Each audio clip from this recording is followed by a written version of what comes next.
medical systems really need to be thoroughly reformed. Like, we only found out last week when we were trying to give a lady a place to stay for the night, and she was, trying to get over her drug and alcohol addictions.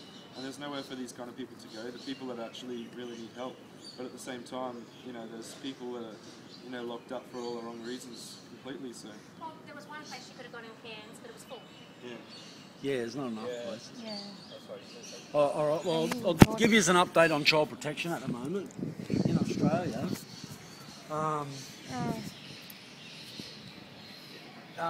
What's happening? New South Wales will be the worst in Australia, and on average, the rest of Australia, or Australia on average, is 7 kids in every 1,000 are in foster care.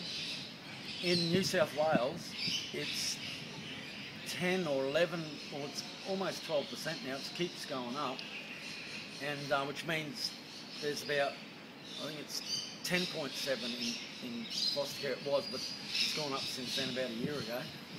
And so you've had a new government come in from Linda Burney. The opposition child protection minister was Prue Gowden, and she's just come in.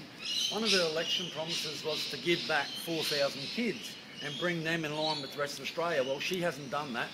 She has brought in, all she's done is to try and save money for her government now. She wants to charge, say you've had your kid taken off you by child protection and put with a grandmother, and you might be arguing with your mother. Well, they put the kid with a grandmother, and now they want you to pay restitution and pay money weekly. And now they've put Prue Gowden in charge of it. They're bringing Australia together with this child protection. But they're doing it through Centrelink, is now hooked up to all the child protection and mental health. And it might sound good, but it just means that there's more power and there's more agencies for the corruption to spread to.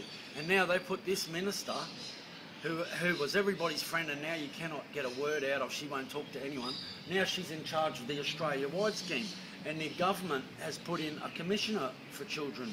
Now, one of the officers, I was contacted by a woman, and it was confirmed in court, 24 child protection officers in that one office lied, destroyed evidence, manufactured evidence.